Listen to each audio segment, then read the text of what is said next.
It takes you sitting down, dedicating some time, getting to know the person. A lot can be forgiven if somebody is both of those. How do we fix that? That is part of their job. The connections aren't genuine. What we're not talking about enough is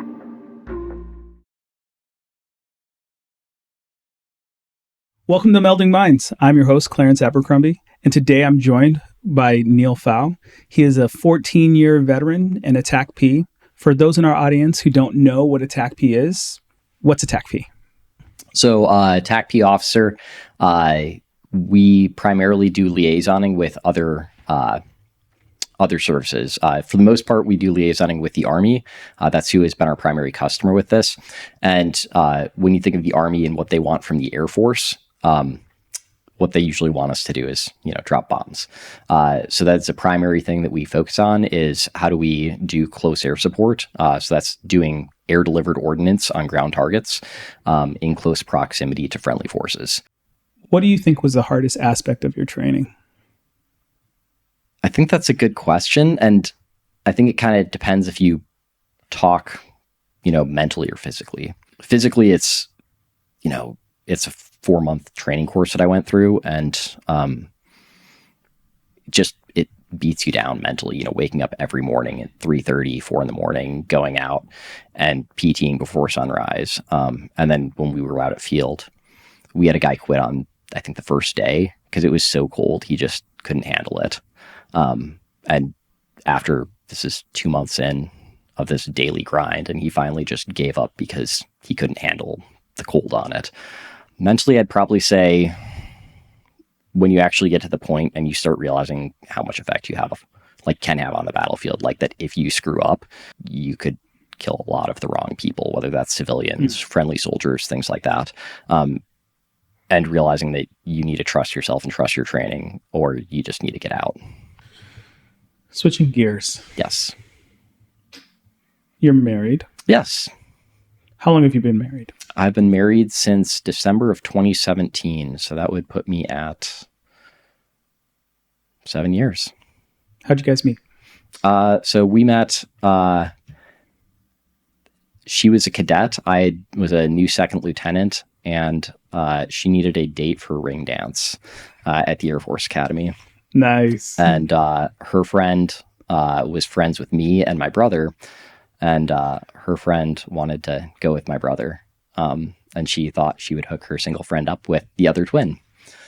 So that's how we met. And then 7 years later. Yep. It's all she wrote. Yeah. That's awesome. Yeah, it was really nice. Yeah. So that also means, though, that you guys' relationship started early. Yes. In your military career. So what kind of strain has operations and the pace of just kind of being an officer in the military, what kind of strain has that put on your relationship? We've spent a drastic amount of our relationship apart, either living in different states or different countries. I think, so PCSing, moving from one military base to another when you get assigned. The first time we actually were assigned to the same base is here. So this assignment was 2 years ago, was the first time that we were actually working on the same base each day, where we could share a car ride in together. So before that, I got to our last assignment 6 months before she did. Before that, I spent a year in Korea, and she was remaining at her previous site. And before that, it was just, we would bounce. We might spend a year and a half where she's working in Colorado and I'm working in Texas. And we're just trying to make it work on the weekends, seeing each other every 2 weeks or every 4 weeks or, whatever we can get. And then there's the times where it's interrupted by 7, 8, 9 month deployments. Yeah, I was going to ask you, how do you manage the distance, right? Because I would say that most people, when they think about relationships in general, just from baseline, right? They're like, long distance doesn't work, but you guys have made it work. So how did you manage that? I think it's focusing on communication is the biggest thing. Yeah. I mean, you you have to find some way to stay connected. And I can't imagine how people did it back in World War II and the Korean War and stuff, where it's postcards, and letters. That's rough, where you're not seeing what they wrote until 2 weeks later, and then you can respond to it and they get another 2 weeks later. And that's if the mail's working good. But we do write quite a few physical letters to each other when we're separated, just so you have something to kind of hold on to. But other than that, talking to each other every day, even if it's just something little, and like actually talking on the phone, it's been great, Skype and WhatsApp and everything else. But yeah, just setting aside some time to talk to your loved ones. Dude, I can hear in your voice how much you love her. I really do. Yeah. Yeah. I can hear it. I can, like there's a difference. You light up a little bit when you're talking about it. And that's great to see. It really is. I think that the majority of people in the Air Force struggle with relationships. Our divorce rate is significantly higher than most. It's quite a feat to hold on to that for 7 years and then still be talking about it the way that you are. It's great to see. Well, thank you. Yeah, I can't say it's been easy. Like you can imagine spending years apart, like it's rough. I wouldn't change it, still very happy for the relationship, but yeah, it's definitely not something that, I would say most people would want. They would, given the choice, they would probably not choose to go through that. Yeah. And it's entirely understandable. Do you think that a relationship needs to be tested though? Like, there's a part of me that thinks if I were to be in a relationship with somebody and then I deploy and it doesn't work, a part of me goes, it never was going to work. Right. Do you feel like you need something to stress the relationship to kind of make it stronger? Because I'm sure you guys grew during that time frame. I mean, I should say, I don't think you need it, right? I think there's plenty of people who meet their high school sweetheart and they get married 6 months later and they live happily ever after and they see each other every day and they're each other's best friends, right? Yeah. I don't think that the testing is required. I think it's something you should be able to get through, but I think it would be preferable if you never had to go through it at all. Yeah, I'm not talking about specifically the separation. I'm talking like just in general, that the best relationships have had something, right, where there is stress on the relationship, and instead of going external, they went internal towards each other to be able to get through it, right? Because I think that's the test is, hey, when there's a problem, do I look to you, right? Or do I look to outside things? And I feel like the people I've seen make it work, they turn in towards each other. And yeah, I absolutely agree. You should very much, like, my wife is my best friend, you know, like it should be that way. I think that's the way that everyone wants it to be. Because if you're going to be living with this person and spending the rest of your life with them, like, shouldn't they be your best friend? Like, should they not be the person you turn to when you have problems? Even if it's with them, like, you should be able to talk to them about problems that you have with them and get through it. You should be able to tell somebody you're frustrated with what's going on and them listen to you and understand it. And, they might not be able to fix everything, but they can try. Yeah, I've always struggled with the idea of this when people are like, I have a problem with my partner. I'm going to go talk to my friends about it. And I'm like, but your friend can't fix your problem, right? Like, at the end of the day, if you have a problem with your partner, the most efficient thing to do is to go to your partner and be like, hey, I have this problem. Yeah. So that they have an opportunity to fix it. And oftentimes I see people go in other directions. Yeah. I mean, like, I entirely agree. I mean, if you had, let's say you have an airman you're in charge of, and they're making problems, like, is it going to help for you to turn to one of your peers and complain about this airman, or should you go talk to the airman about it? Try and fix a problem with the person, because otherwise you're just, I feel like kind of avoiding it. Yeah, but I mean, that brings up another point. Do you think we're afraid of confrontation? Like, even when it comes to that, I think there are some supervisors who are afraid to confront subordinates. I agree. I entirely agree with that. I think there's people who are afraid to do that. And that's a problem. I feel like that's a feedback problem in the Air Force. You talk about how the Air Force has been reinforcing feedback over and over and over again. It's something that they always try and push. But how many times in your career have you got good, honest feedback that is like, here's what you can do better to improve yourself? Yeah, not many times. I have gotten it a couple of times, but it's felt weird. Yeah, I've gotten it a few times, but it's not often that people even try. I'll take it being weird because this person doesn't do it very much and they're now realizing that they need to, versus just not trying to have an uncomfortable conversation at all. Yeah. And when I say weird, what I'm referring to is it felt weird to me to be getting feedback because I hadn't experienced getting it previously. So I'm like, whoa, what is this? Normally it's a box that people just fill in and say they did instead of actually making sure that the person gets feedback.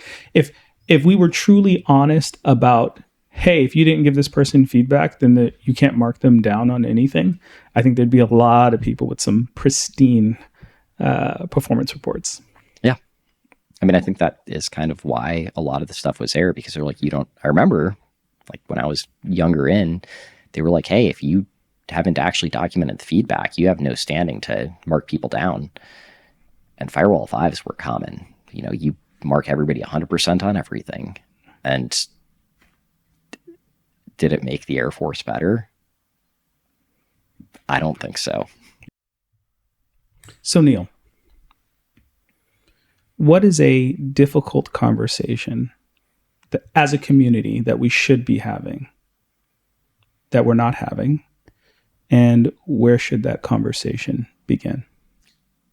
So I think what we're not talking about enough is people have lost the ability to really create and build meaningful relationships. And a lot of that involves just sitting down and taking the time to get to know somebody, right? Like, my job is liaison. I have to go build relationships. I show up somewhere new with a unit I've never seen before, and I have to go get to know them. And that's how you do it. You got to spend time with them. How much does building that relationship facilitate your ability to do the job? Like, can the job get done without it?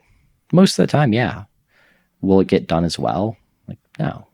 Like, because you have to then figure out what they want and what their understanding is, as opposed to just knowing it.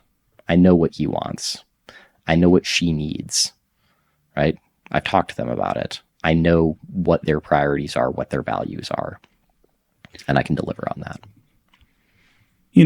As you mentioned that, I know that we're talking about it in a military sense, but as you mentioned that, I'm thinking about other areas of my life where I look at that skill kind of dwindling a bit. So when I think about birthdays on Facebook or via text message instead of a phone call, and taking some time to ask them how they're doing on top of that, it's just more efficient to just send a quick message and say the happy birthday and then move on, right?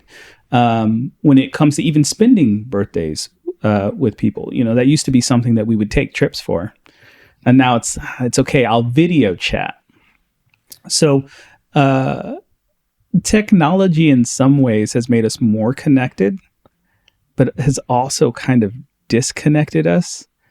And I think culturally, for most Americans, I think it's okay, because I think most people understand. But I think as you move to other cultures, and we've both traveled, right?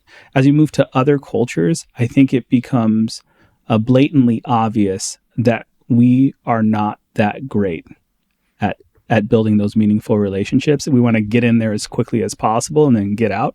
And a lot of other cultures, I won't say most cultures, but a lot of other cultures don't work that way. Yeah, I think that's a big thing in the US is you'll see there's a lot more of this kind of adult nomadic lifestyle, right? It's expected that when you turn 18, like you're leaving the house, right? You're going to college, or you're getting a job, and you're getting your own place. And sometimes that might be the next town over or down the road. And other times it might be all the way across the country, right? And you start breaking those physical relationships with people where you're actually sitting down and talking. And it transitions to, video chat and phone calls, and things just kind of devolve to the point of happy birthday as a message on your Facebook wall. How do we fix that? I don't know if you can fix that part of it, and I say that as somebody who's been away from home for years. Yeah. I haven't lived in the continental US in like 7 years. It's been a long time. And I'm originally from Kansas.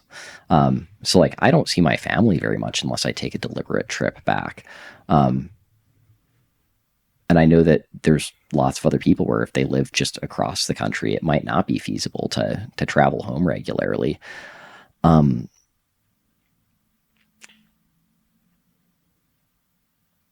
think it's not so much about the fixing it, like you don't have to live at home, but you got to put effort into the connections that you have, right, on trying to maintain them. And it is honestly very difficult to do it. It turns to the point where you have to really pick and choose about what your priorities are on who do you stay in contact with for, decades, that you're trying to call every week or every couple of weeks and really putting in that effort. And I might be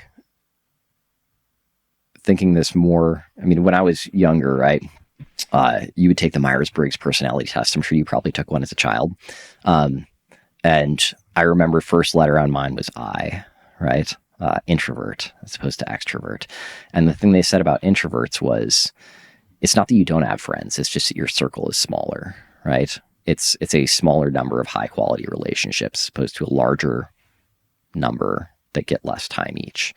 And I think that you're about the right age for it too, right? Where you remember Facebook, like what mattered on early Facebook, like what was your friend count, right? Like, yep, friend count, likes. Yeah. Oh yeah. It's about the numbers, right? It's not about the quality. I think social media in that sense, is kind of peaked, where it was just about the numbers. But I think that there hasn't been that re-emphasis on quality. Yeah. I think that the social media machine came very quickly. I don't know if we as humanity had enough time to adjust and really create our own guardrails for it. Like, I'm not talking like legally, like placing laws or anything. I'm just talking like, hey, how do I want this to integrate with my life to give me the most benefit for the things I want to get out of life? So where I use it to stay connected when I'm overseas, but I don't let it be so much of a crutch where that ability to connect ends up being the barrier to me reaching out, because I always have some level of access. So there's no urgency for me to actually reach out. Man, you hit on some really, really, really solid points.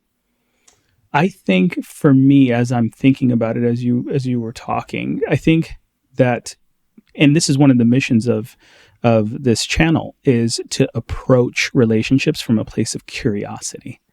And I think that is it for me, is when you're curious about people, where they're from, what they're doing, you want to check in. You want to sit down, you want to have a conversation.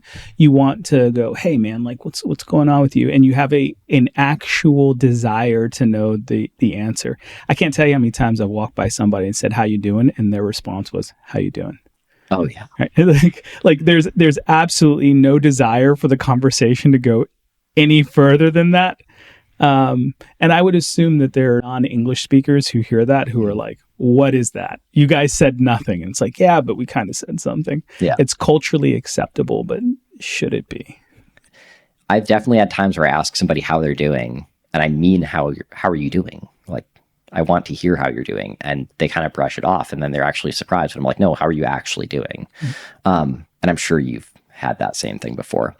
And that's just like, lexicon, grammar. I don't know what the right term for it is, but it's a similar thing in actually like England, right? They'll be like, "Are you all right?"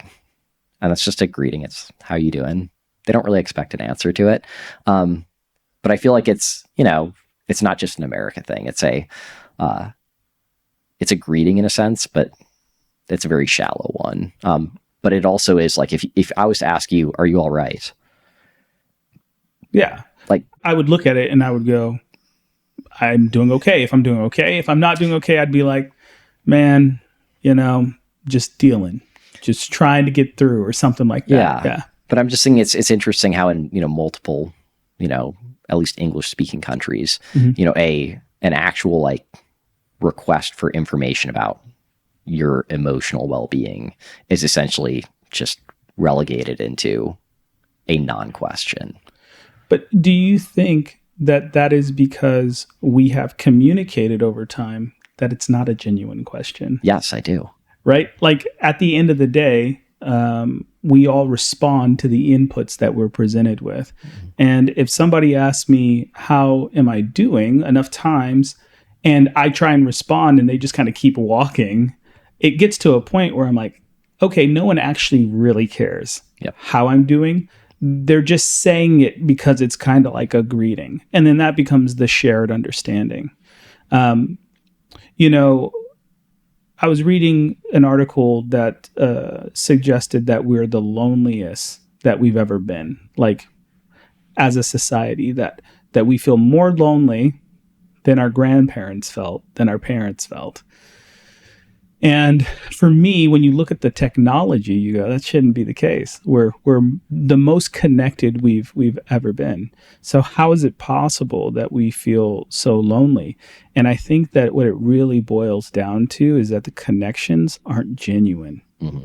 It's the 3,000 Facebook friends. Yes. That there's no way you're keeping in contact. You don't even know where you ran into most of them. 150, like, around there, you're probably keeping decent track of that. But 3,000, there's no way. No. Yeah, it's quality over quantity, I think. Yeah, like, very much. If you're going out and meeting new people every day, like, what's the quality of each of those relationships? Yeah, like, it can't be high. So I think there's just a finite number on how many people, like, you can actually keep in contact with and genuinely care about. Yeah. So that finite number, I think, is, I don't want to, like, quote a study because, like, but I recall reading somewhere that it's about 150. Okay. Is how much, like, the human brain can actually, like, keep track of. And then once you get beyond that, you start to kind of lose people. So if you had a town and there's only 150 people in that town, everyone would know everyone, essentially.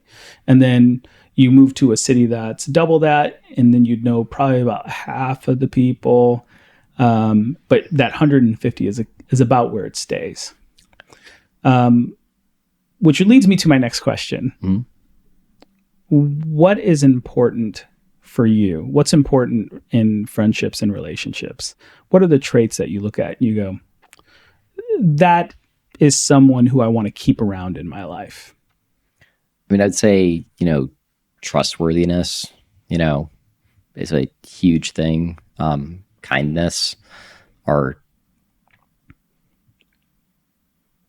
a lot can be forgiven if somebody is both of those, right? Like, I feel like the foundation of being a genuine, honest person. You can get through a lot, right? Like, I get along with almost everybody. I'd say almost, because there are still people I don't get along with. There's not many of them, but I really do get along with most people. And I think most people out there, like, they try to be respectful. They try to be genuine, kind, honest. And it's really once you start getting away from that, right, where disrespectful or just insincere, where it actually starts to become difficult. Yeah, I think the big one for me is the honest, genuine part of that. And the reason I say that is I've had some people who were difficult, but they were honest and genuine. And you can navigate that. Yes. Right? Yeah. Like if somebody is trying hard, right? Like if you have somebody new at work and they're bad at the job, but they're trying and they're being upfront about it, right? They're like, hey, I need help with this. I know it's frustrating, but like, that's manageable, right? Like that's a teachable person. If somebody comes in and they instead say, I know what's going on, I don't need your help, and they don't know what's going on and they do need your help, there's not a lot you can do there. Yeah. We have this saying in the fighter community about perception and reality, right? And one of the things I used to do when I used to get my grade sheets when I was going through training is I would kind of grade myself to see where I was on my reality versus my personal perception. So I'd be like, I thought I crushed that ride. And then it'd be like slightly below average. And I'd be like, ooh, okay. I need to adjust my perception of my performance here. And then there'd be sometimes when I thought I did horribly and it was above average. And I'm like, okay, well, maybe I need to give myself a little more credit. But I think 100%, if you have someone who is completely delusional about their own performance or even who they are, and I'm not even talking narcissistic. I think we throw that word out a lot, like too much, to be fair, when people are like, oh, they're a narcissist. I think it's overused, but I think there are some people who just have a really high perception of themselves. And it's not until they exist in some spaces outside of their family and people who love them that they realize, oh, actually, I'm not as good as I thought I was. So it's interesting that you bring up the flight stuff, right? Because having been in many Air Force debriefs, probably nowhere near as many as you, because it's a real pilot community thing. I found that like the Air Force flights and mission debriefs are actually very good, right? Like they do a lot to talk about what caused problems, like what just identifying problems is a big thing. Most people are really bad at identifying what is even a problem, right? And they're really big on identifying the problems, finding out what the causes of the problem are, finding out what the solutions are, right? Because you can't fix a problem if you don't do those three things. Yeah. So there's three causes for any kind of lack of performance, right? So if there's an issue, it's either a perception issue, it's a knowledge issue, or it's an execution issue. So either you didn't understand what you were looking at. When you saw what you were looking at, you saw it correctly. You didn't know what to do because you don't know what you're doing. Or you saw it right, you knew what you were supposed to do, but when the time came down to it, you just did it wrong. Like, and pretty much, and to the fighter community's credit, you can pretty much put every single problem into those three categories. So I agree, man. I'll give them credit where credit is due. It is a very efficient way to debrief your performance. It is also a very I'll call it efficient way. Oh, yeah. So when you talk about that kind of, it's very direct, right? Yeah. And I remember going to my first debriefs and being told like, hey, before you go in, just try to keep your mouth shut and watch, right? And it's like, people are going to be they're going to be throwing stones at each other.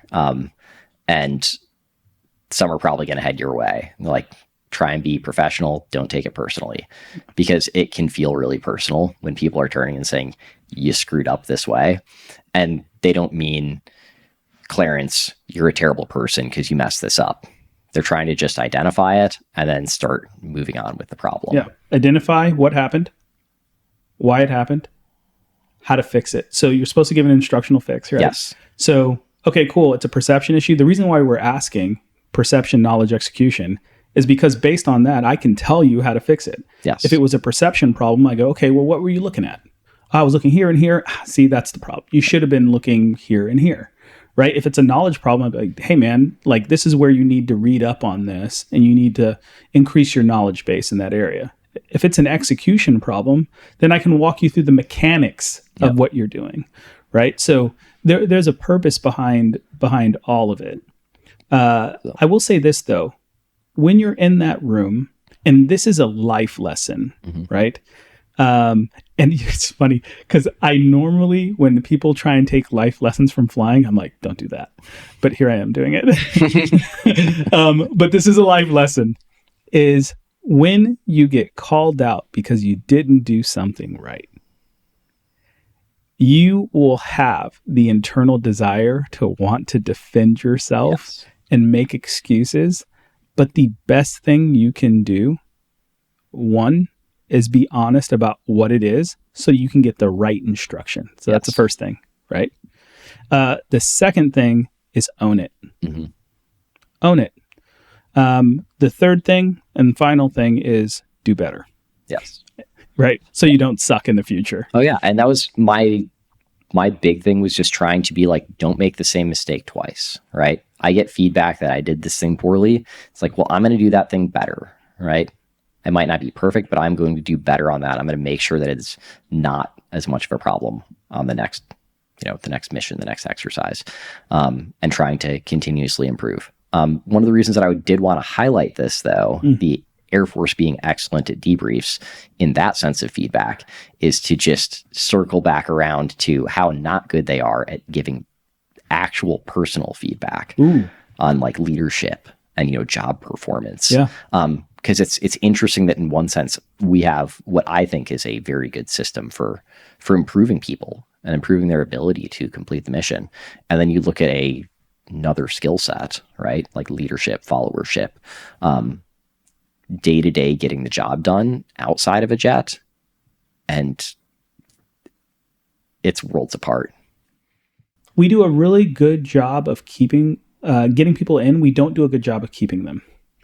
And I think a lot of that has to do with the ambiguous nature of the progression within the Air Force. I think a lot of that goes to what you're talking about, which is the feedback portion, where you go, how am I supposed to get ahead? No one's telling me. I feel like I'm doing a good job. No one's telling me I'm not. And it's not until it comes time for promotion or an award or something where you get feedback that you're not doing well, which is unacceptable. To be fair, right, is unacceptable. We have to do a better job of leading our airmen. And to take this outside of the military, to some extent, whether you're in a business, right, if you're a manager, whatever, it's the same stuff, right? There's an expectation that you give people feedback. And this is a trap that we fall into a lot. I feel like we're really good at giving feedback to people who are messing up. Oh yeah. Right? Like the guys who are really like messing it up, we want to make sure there's a paper trail. So like, I'm going to start doing this for this one guy. But when it comes to the guys who are kind of in between, and really all you'd have to do is just tweak them a little bit and they'd be an all-star. We don't do that. Yeah. When it comes to the people who are like really crushing it already, we just give them everything. We just go, yep, here you go. And I think it's really a disservice. It's really a disservice to the military overall. And I think prevents us from making sure that we have the best people in the best positions. Yeah, I mean, I think it prevents you from growing people when you don't give that feedback to say, here's what can make you better, right? Because, hey, you're firing at 80%, right? Here's how to get to 100, right? It takes effort. It takes coaching. It takes feedback, and caring about it. And it's hard to get that, especially when you have so many more reports and PowerPoints that you need to get done. you have these other priorities, trying to set aside that time to actually do the professional development on people to make them better, or at least, to give them the opportunity, to give them the feedback so that they can make themselves better. It's tough, because I think most people would view it as a competing priority with doing the job, as opposed to thinking and feeling that is part of their job. I just had a thought as we were talking about feedback. Isn't feedback essentially what you were talking about before? Oh, yeah. Sitting down and having a meaningful conversation and establishing a meaningful relationship, right? It is a relationship with a power dynamic, yes. Yes. But still vitally important. There's a quote from Colin Powell that I'm probably going to destroy right now. But it essentially says, the day that a soldier stops bringing you their problems is the day you stop leading them. Either they think that you don't care, or they don't think that you can help them with their problem, and either is a failure of leadership. And I think that when you have a relationship with the people that you work with, whether that's peer, whether that's subordinate, whether it's a superior, when you have a relationship with people, when things are going on, they're likely to come to you with those things. Even from a subordinate perspective, right? Okay, cool. I've made time to reach out to my supervisor. My supervisor has a problem with me. Does he feel more comfortable coming to me and talking to me about the problem that he has with me? Of course, because we have a relationship, right? In the reverse, if I have reached out to a subordinate and gone, hey, tried to establish a relationship, when he has a problem or she has a problem, do they feel more comfortable coming to me? Yes, because I've established that relationship. So I think it works for all levels, all relationships. You just got to put in the time, man, right? And that's the point that you were making earlier, is that it takes you sitting down, dedicating some time, getting to know the person. And there's no way around it. There's no cheat code. You can't go onto their profile and look at their information. That'll give you a general idea, but it really doesn't let you know what makes the person tick. And that's the stuff that you need. Yep.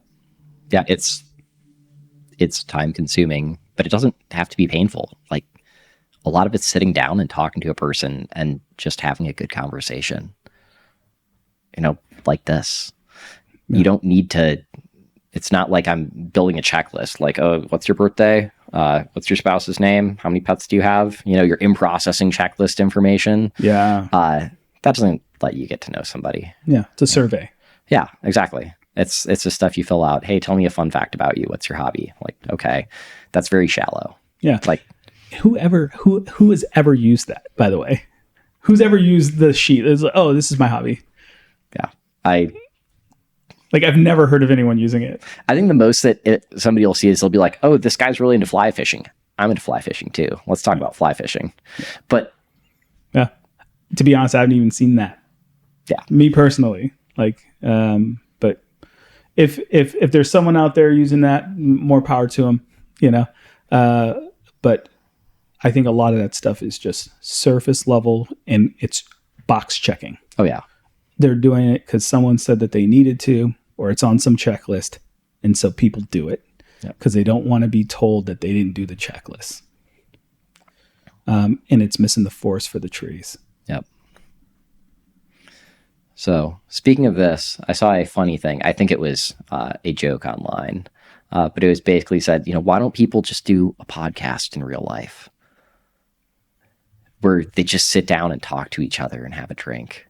That's what I wanted. Yeah. Right. I wanted to showcase people having conversations. I love that I can take somebody from this walk of life, this walk of life, this walk of life, and that every single person has something that they care about a lot.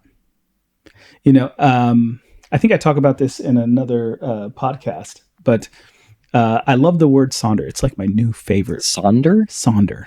I'm not familiar with that one. Yeah, it is the sudden realization that everyone around you is living a life that is as equally complex as your own.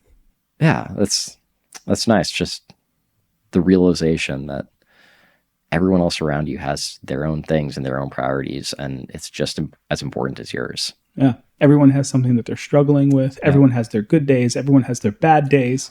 I love that I get to sit here with you and people like you and have a conversation and hear what makes you tick, what makes you think.